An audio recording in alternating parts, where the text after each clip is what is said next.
As Hania mentioned, we work a little bit together, and we almost immediately in our cooperation implement AI tools to study, from my perspective, policy design, from perspective of Hannah, cultural heritage policies. And we started with implementing those tools, and suddenly we were confronted with the reality that not only we have to implement those tools, but think about them. And think about not only how to implement tools, AI tools, to understand how UNESCO works, but also what kind of policy UNESCO should develop regarding AI. So this is something very, very now important for both of us. And also, it's very important, I think, in the context of this panel to emphasize how culture is important to development of AI, because usually when we talk about AI and success of AI and what was necessary to produce this success, we emphasize the powers of computers, chips. We emphasize the fancy mathematical models which are implemented to develop these models. But we wouldn't have any kind of powerful generative models without culture. Those models are possible because we are put inside them, trained them on culture, on terabytes of images, texts. And this is the third pillar, which is very important for development of AI and have implication for culture, because culture is used to develop those models, and culture is also, those models influence the culture. So this is the perspective framework we would like to discuss this issue here. So the idea for this panel roundtable is that all three guests, for whom I thank you for being here, will introduce 10 minutes short presentation impression about relation between culture, cultural heritage, and AI. And then we will open the floor for discussion about this very hot topic. So let's start with Professor Laužikas, who is UNESCO expert, as Hannah said, and also person who is very familiar with computer science, so belongs to both worlds, and will share his impression on this link I mentioned. Thank you. And good afternoon for most engaged audience, because here it's the end of our working day. And when I think about artificial intelligence, I think more about tool, but less about intelligence.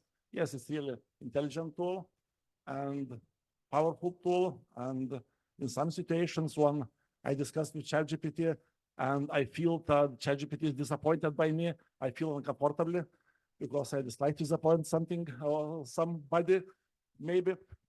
But actually, what has meant that it's a tool.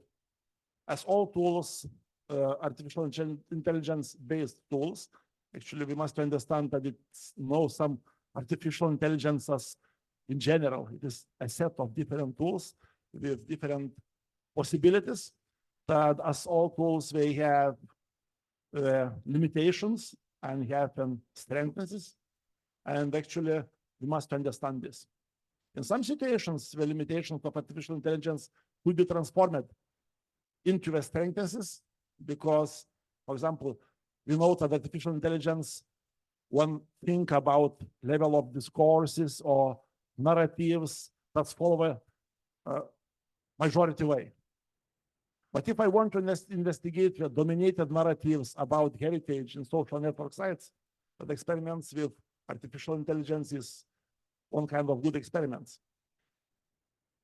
Another thing what you need a real problem, because when people comes to artificial intelligence without any problem or without real problem and asks for something, that actually yes, artificial intelligence answer about something, and people after this share these answers in social networks. I say, hey, look, how is weak in artificial intelligence?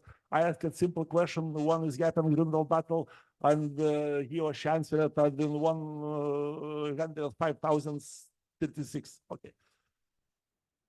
Question. I need for deep understanding of this problem because I must to ask very focused questions. I can't ask questions in general. And actually, after this, I must to check the answers because without deep understanding of problem, what I analyze, I can't check the answers and it would be with some mistakes. So my example is related to analysis of historical sources.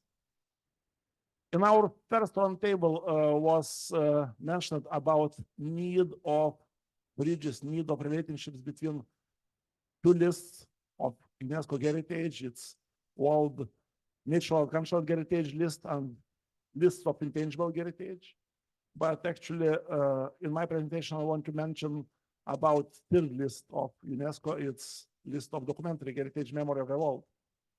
Because really when we talk about intangible heritage, the current situation of intangible heritage usually is a result of long evolution and understanding about previous stages of this tradition, understanding about previous stages of this craft or testing or some other kinds of intangible cultural heritage is very important for preservation. And actually, a documentary heritage is very important tool in this way. My example is related to gastronomy, to culinary heritage, and actually is related to gastronomy heritage in Lithuania. And my set of sources is documents, published documents from 16th, 17th, 18th, 19th century with digitized and optically recognized texts. That means that artificial intelligence have a possibility to read this text. And my problem is that I need not all parts of this text, but I need only very short, very small parts of text related to culinary heritage in Lithuania. Usually in this kind of documents, we have not so lot information about culinary heritage. It could be, I don't know, 1,000 books without any information about culinary heritage.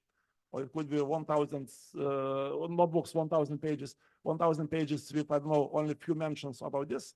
But actually, on one hand, I have a possibility to read 100,000 pages and find something. On another hand, I have a possibility to put these documents ChatGPT and also to find something. Actually, first way needs all my life. Another way needs, I don't know, few days for me. But actually, I chose this way. And I used as tool ChatGPT. And in one of slides, you can see how it looks this kind of documents. It's from Johann Arnold von Brandt trip to Moscow from Brandenburg. And actually, it's a lot of descriptions about Lithuania, Latvia, Russia, and similar regions. My set was composed from more than 100 printed and digitized OCR documents. It's about 25,000 pages in Lithuanian, Polish, French, German, English, and Russian. So, how it looks this work with ChatGPT? I used an application ChatGPT plus AI PDF because my documents were digitized in the PDF format. And actually, it was automatical analysis of text fragments.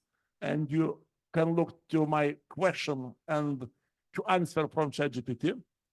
And after this, it was manual checking of answers.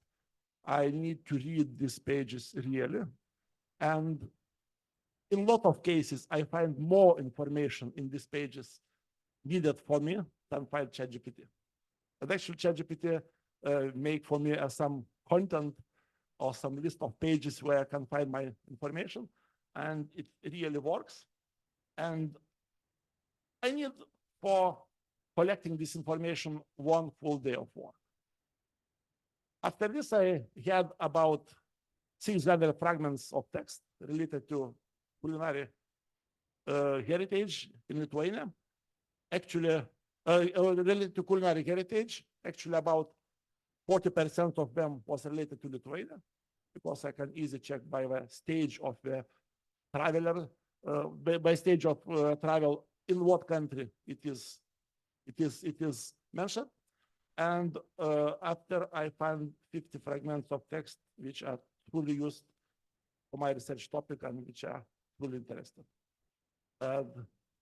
Yes, I can say that I am a techno-optimistic person, and I have these experiences related to ChatGPT, but by my experience, if we have a very lot of data, and if your data is possible to structure in some way, ChatGPT for you can be very, very, very powerful tool, because our another project is related to automatical monitoring of old towns. And we have created a fully working software for this, actually tested on all towns of Vilnius, but it's really work, but this tool is just outside of intangible heritage, but related to tangible heritage. Thank you. Thank you so much for sharing this experience with applying artificial intelligence into research on cultural heritage. Now I would ask Mr. Górajec, Deputy Director of the Museum of Wilanów, which supervised development of IT department there. And what I can add that based on my own experience, this museum, which is one of the oldest here in Poland, is also one of the most AI-ready museums here in Poland, with a very robust system of collecting data, which could be potentially analyzed by AI. The first, thank you for these words, and thank you for invitation for this panel and conference. I'm not a specialist for IT. I'm completely beginner and amateur. I know about it, and a few months ago, I thought about it very serious, and I thought, oh, maybe I learned something. And now I am on the MBA studies on Politechnika Warszawska, University, and about artificial intelligence and digital transformation, and it's changed my perspective. And I hope maybe I will can something interesting for us. Okay. Oh yes. Yesterday I asked ChatGPT, "What do you do for museums?" And ChatGPT generate a very long list with the proposals. And I looked for this list, and I said, "Oh, it's too long. Please shortcut to 5 points, and prepare 5 slides about it." And it's these slides from ChatGPT directly. And I think this 5 topic, in my opinion, is first 5 important fields which will be the first change in museum. And at the first, in my opinion, it will be changing in the your experience on the exhibition, your immersion with the exhibition. It will be changed very fast. And if you have a shares in company which prepared a classical audio guides or record studio, sell it very fast. Because next year, I think, and it will be a new model of experience. Now we are thinking in Wilanów, but on the world, I know this project it's do now. It's a very immersive model, audio guides in cell phones, where you can talk in natural language about exhibition, about artifacts, about context of this story. It's very easy. It's very simple. You need only good, huge databases and LLM model. Anything else, maybe it will be ChatGPT 2. It's possible, but it's only one for the many. It's changed now. In museums in Wilanów, I hope we do something like that in this few months, next few months. The next, what I suppose, it will be changing in the education. I don't know still what is the changing it will be, but I think it's possible because education always was and will be on the front of the museums. It's a part of museums which connecting museums with the people, and it always is progressive. And I don't know any ideas in this space now, but we talked with Michał Malinowski on the break. Michał, thank you for your idea. Maybe it will be good project about connecting to artificial intelligence with the wooden blocks. We will see. Maybe it will be very clever. Who knows? The third, it will be a new solution in inventory of the collection and managing it. It's possible because it's a big data,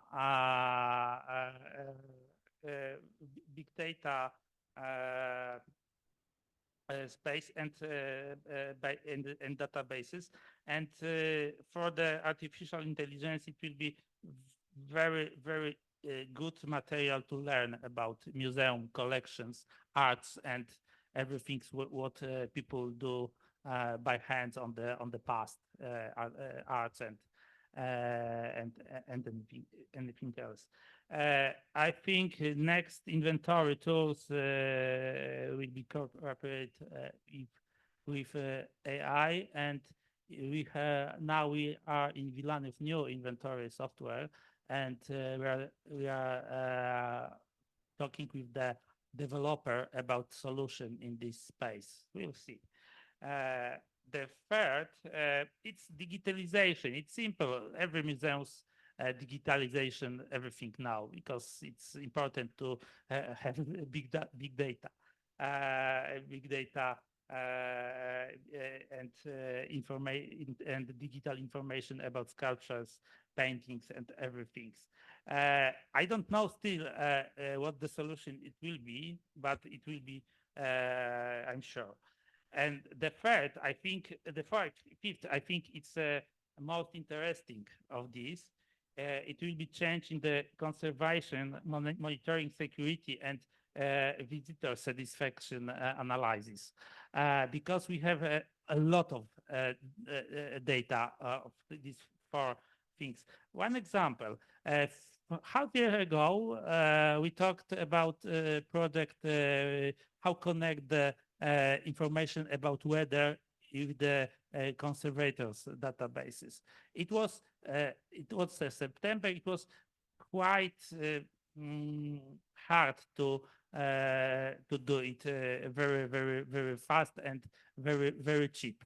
And we talking about R&D project, and now the technology are changed half year only, and now we are on my study. We are trying to do something on the Sunday workshops only, not very huge project. Of course, I have a specialist of the weather, with the big weather databases, and I have a conservation databases, and I hope at the end it will be tool, something like personal assistant with AI for the conservators, And conservators, it will be talked with them about how carrying the heritage better. I think it will be possible.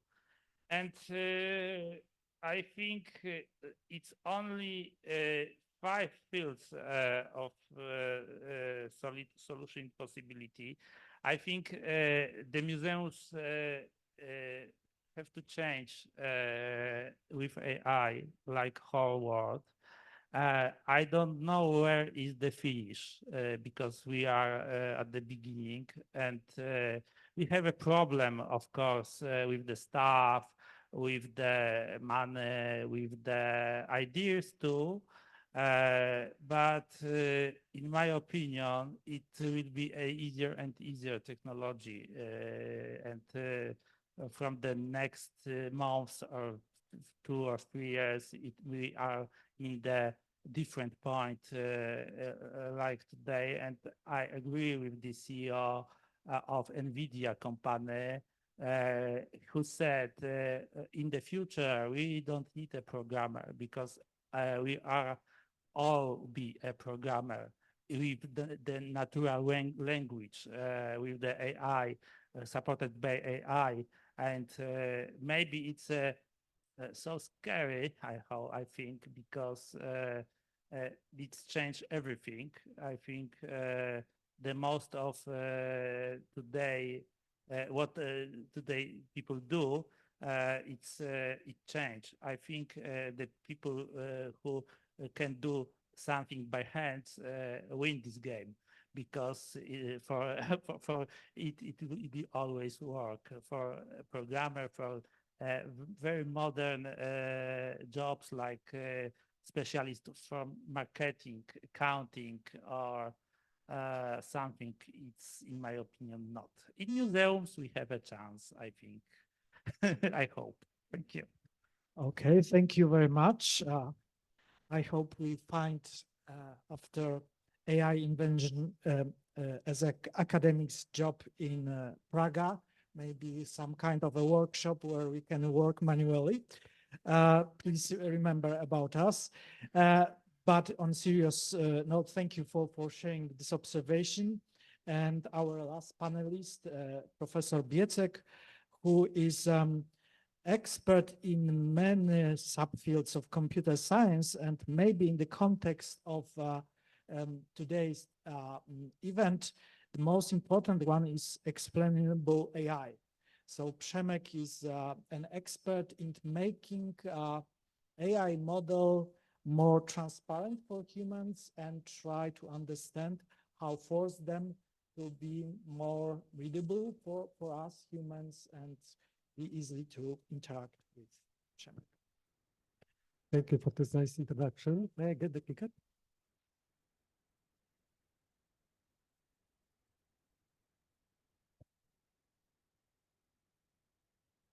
Okay, I'm programmer, so now I'm a bit scared, but maybe the future will not be.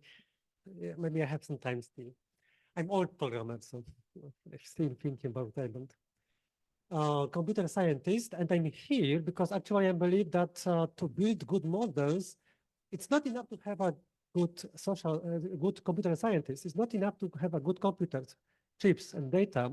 We also need to have a good research on culture and heritage. Actually, I'm here because I believe to do my work as computer scientist, working on AI models, I need input from you. I need your experience. I'm here to learn from you. And let me say why. So let me share some experience from study or project developed by my students. They were working on red teaming of large language models and other models. They were checking how models to recognize image, how they behave. And they found that models to recognize different types of food are doing pretty bad on dumplings, Polish dumplings or Russian dumplings. On the right, on the left, you have, on the top, you have Chinese dumplings. On the bottom, you have Polish dumplings. And the models were very, very good, but not in this particular class. Why? It's easy to understand why, because the training data, which is really important, comes from United States or such regions. So the word dumplings were kind of connected with the images on the top. Even if the model has very high performance, we are surprised 100% almost, still for this class, looks like there is some problem. Does it matter for big tech companies? Do they care about dumplings, you may ask? Let's see. Same problem happens also for other features like gender or race.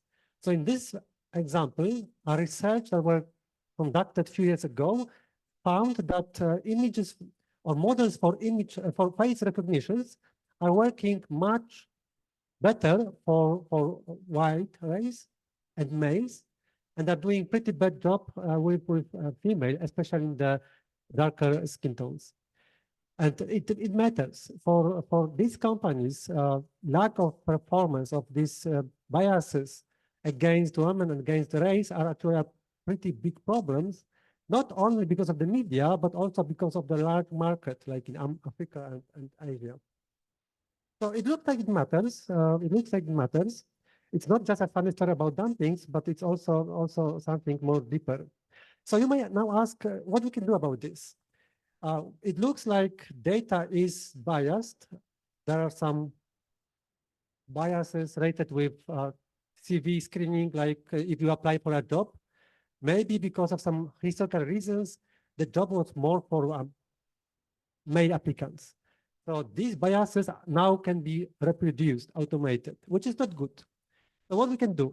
One idea was just to make it, let's make the training data more diverse. Let's make some representatives from different skin colors or genders. Sounds like a good idea developed by smart engineers that graduated in MIT and Harvard and so on. And actually, recently we had a model that was trained with some ideas called Gemini. And here are some answers from the model. The model was asked to generate soldiers from Nazi Germany, and they are presented on the bottom. Or they were asked to generate some images of a pope or founding father of America.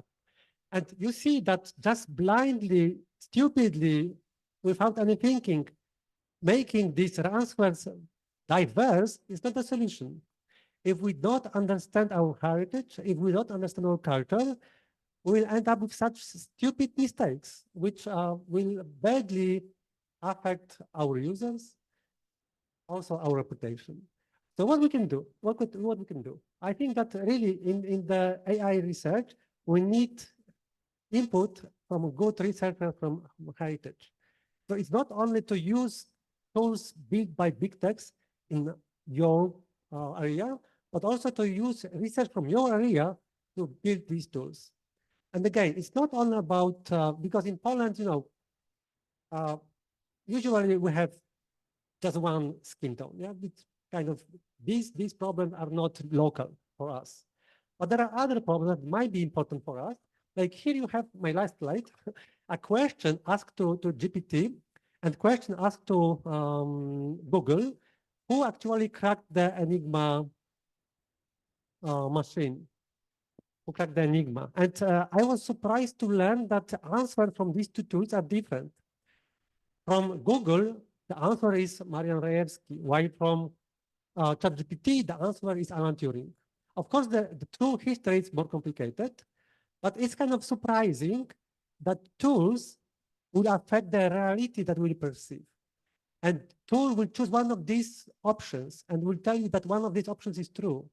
So how to choose these options? Who can choose this option? Should we check which options are chosen? I think that these are very important questions, and they should not be left only for computer scientists as myself. But your input will be very, very, very, very important. So yep, that's almost all from my side. I maybe just add that today we have a Pi Day, so the special day for mathematics, 3.13. So it's a special day. So this is why I choose this example. But it's not only about Rejewski and Alan Turing. There are other problems, other questions with no single answer or no single global answer.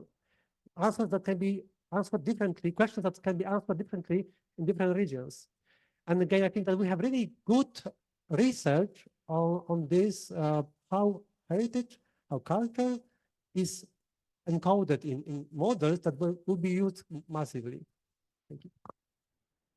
Thank you, Przemek. And let's use this final sentences to encourage you to share your observation, comments, questions regarding the topic of our roundtable. I can see what we have at least one question.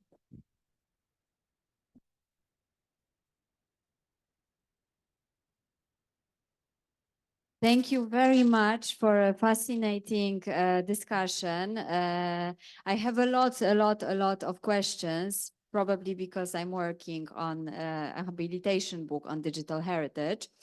And also thank you for the slide with Marian Rejewski. Maybe this is coming from a very personal angle as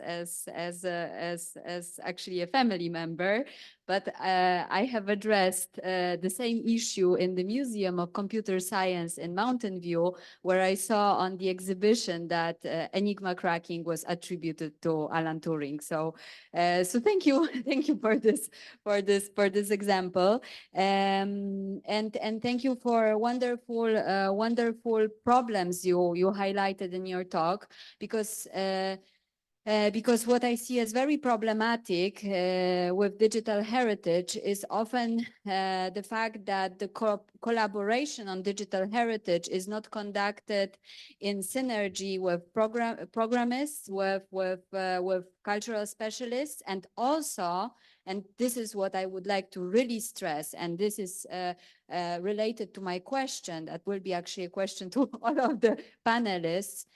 So the last group that is usually omitted in designing these digital heritage solutions are younger generations. And here I mean that the solutions are usually designed by people coming from the millennial generation that has completely different approach to technologies than, for instance, Gen Z, where we see younger generations that were actually born with technologies, raised with technologies. And I'm sorry to say, but all the latest researchers on especially digital heritage in museums, they show that, you know, putting a bunch of tablets in a museum or VR Googles that were already something new in 2011, but they really failed as a innovation, is nothing interesting for Gen Z. So I think we need to be extremely aware and maybe a bit techno-pessimist in designing digital futures. And here maybe I will stop because I could talk for hours now. But I will come back to my question whether any of your projects include students from like Gen Z groups or employees who are just like, you know, younger generations. Okay, who want to pick the question? Okay, I agree with you. The technology can be a barrier between visitor and heritage, and I hated tablets at museum. And I think in the AI, it's a new way which we can choose, and this is a solution if we broke this barrier, because it was not only equipment like TV screens, not or tablets or something. It will be tool with this tool you can be talked about everything what you see around you in natural language, in many language, without barrier. If you want to ask about painter who paint the king, for example, it's possible. If you want to ask about what king eat on the breakfast, it's possible too. It's I think it will be new way of the audio guides and multimedia in museums. And I'm pretty sure we need young employees in museums because we are old. I'm old.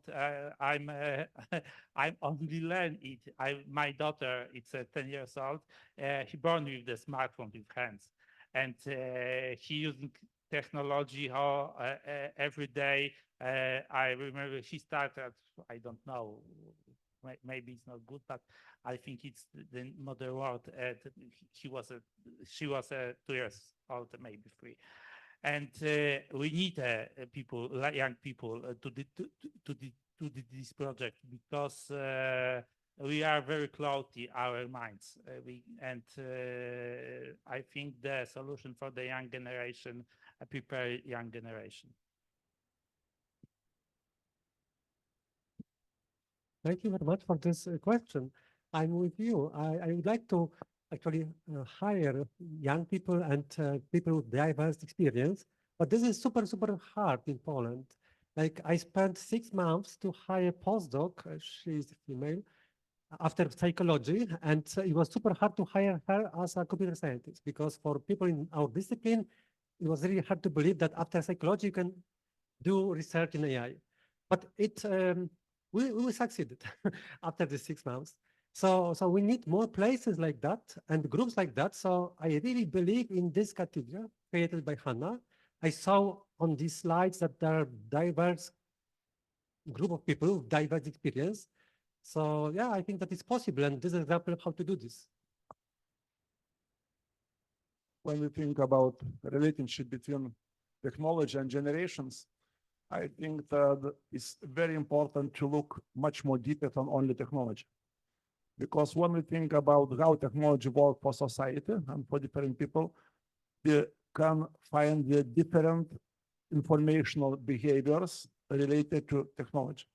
But actually, if I think about, for example, target audience of young people from, I don't know, 10 to 15 years old, I must to look not to technological solutions, what they use, but I must analyze deeper technology-related information behavior, which is typical for this target audience. What does it mean? It means that if I understand technological behavior, informational behavior, I can use all possible technologies. For example, I can use communication without any computer, but it will be interesting for them because we recognize the patterns. For example, one of the things is gamification.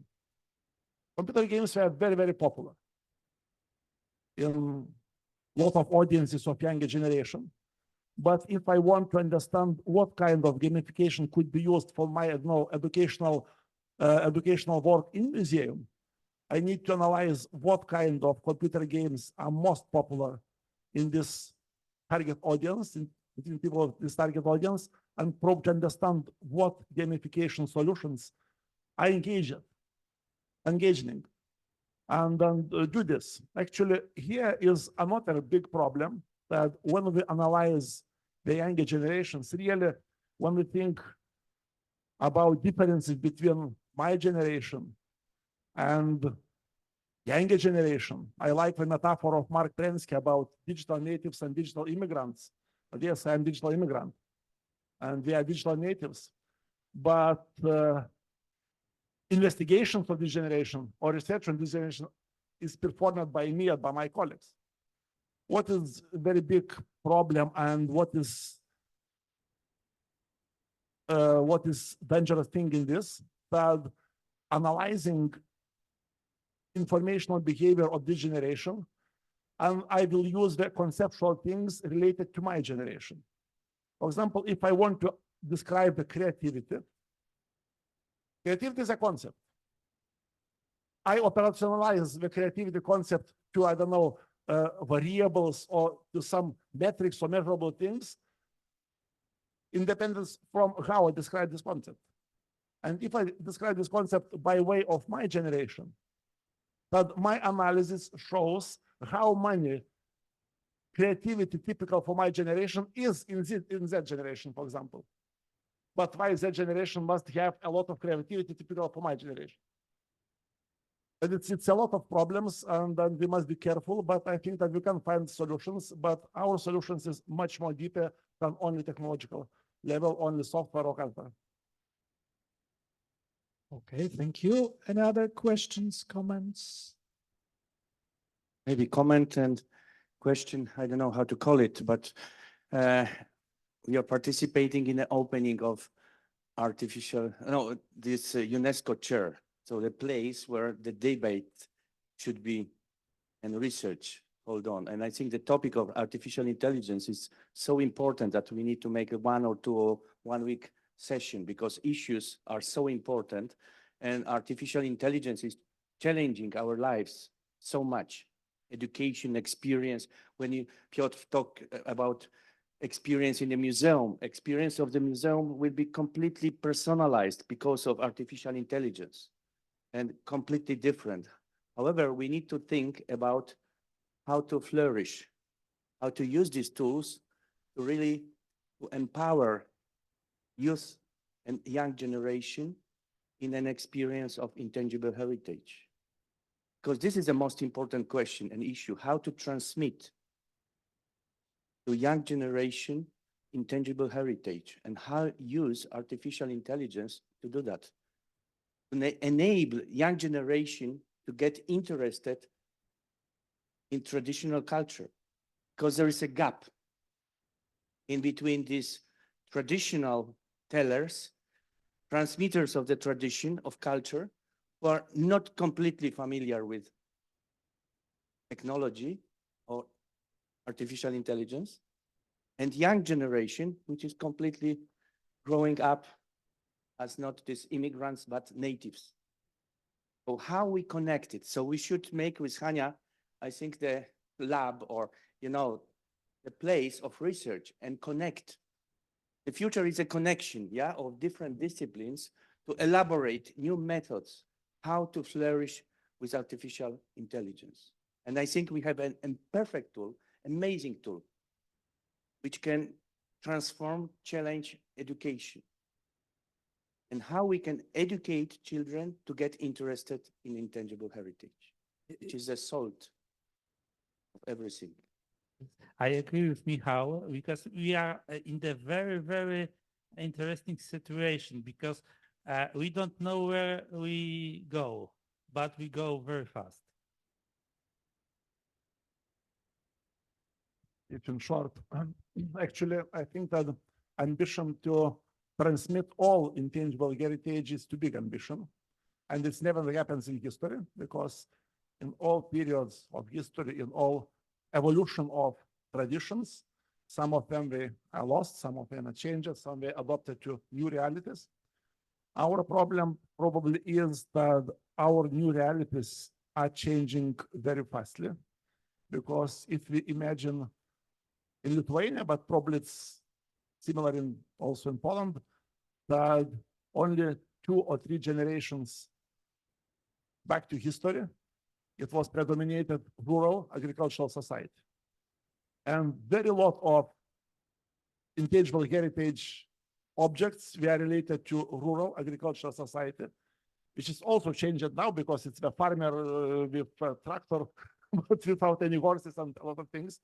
That we must understand that part of our heritage, it will musealize it.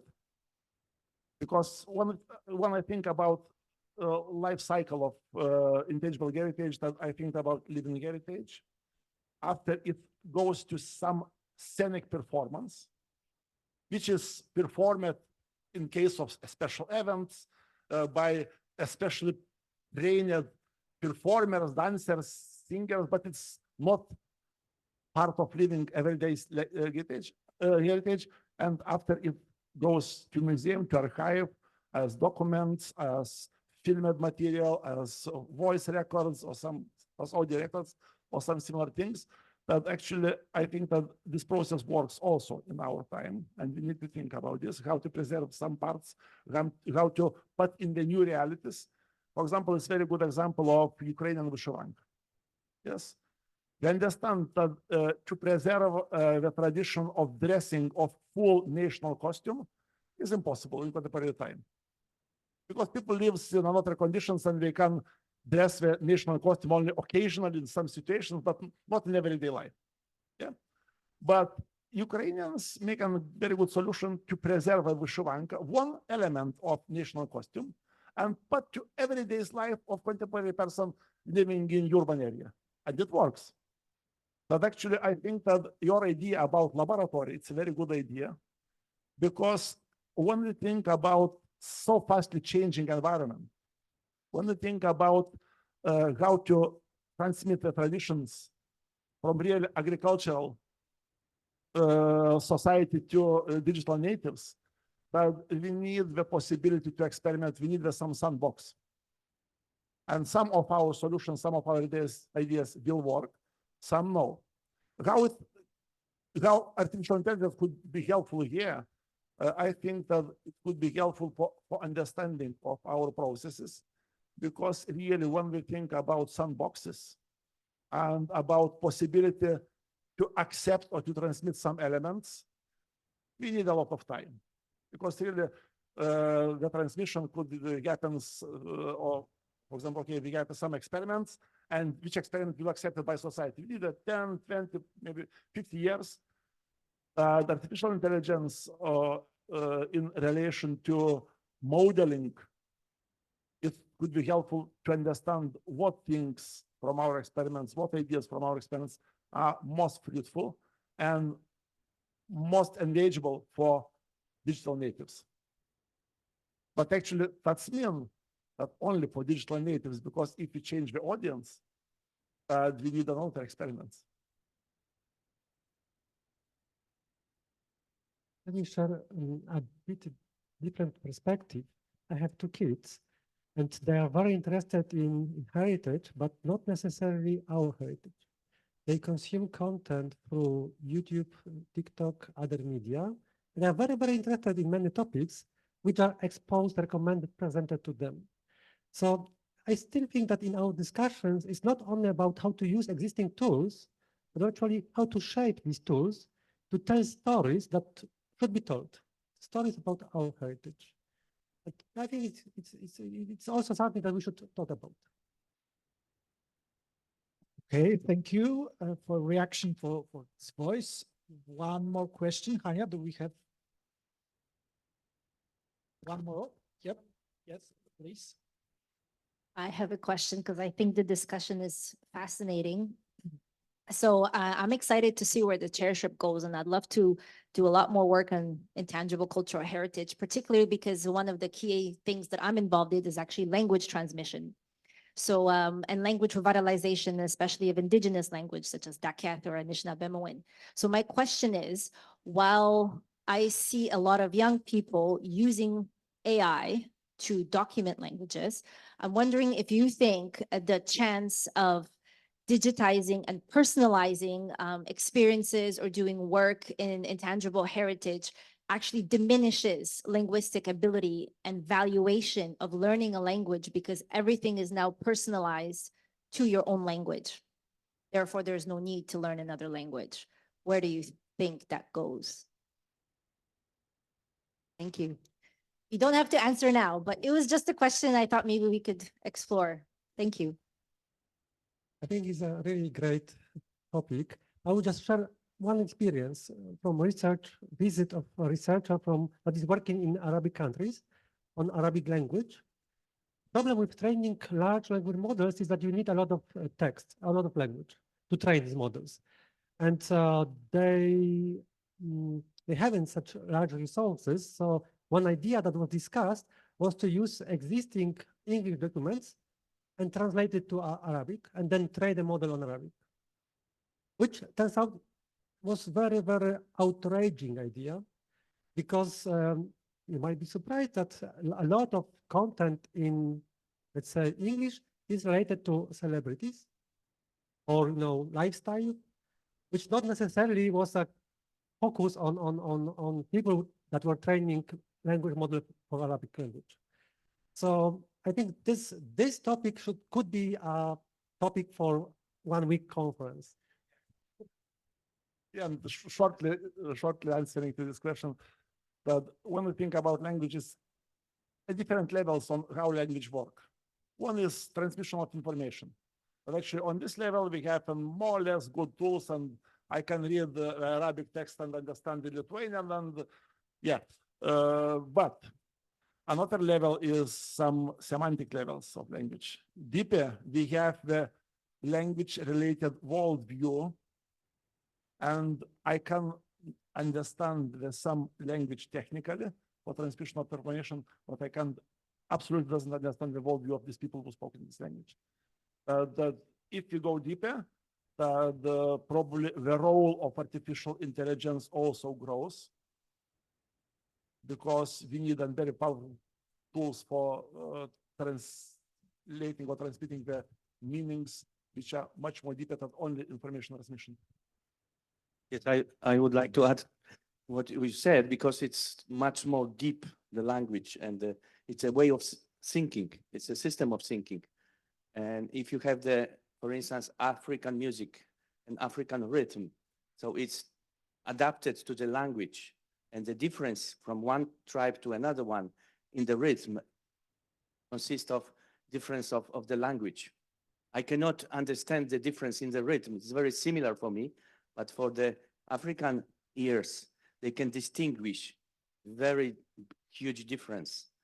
And I think it's, that's a core. It's an intangible heritage, means also the differences of languages and the differences, and we have to preserve it, because now we don't know how we are going to use it in the future. Oh, that's right. One of the projects about we think in museum, it's translator from, for example, old texts from 18th century, writing by hands by Potocki in French, Polish, and tag about in many points what we choose, and it's possible, and I think it will be very useful and important, because now there is not a lot of people which can read this by eyes. Okay, maybe one comment from me on your question. I've recently read a few papers showing that cite Rammstein song "All We Live in America," that we translate from one language to another using AI-driven models, and we can understand them. But as you said, the semantic level is all English dependent. So we have meanings produced by this particular culture, not other. And let's egoistically end on this observation. Thank you, the panelists, for participating in this roundtable. Thank you for your observation, discussion, and voice. And now it's time for Hania to summarize the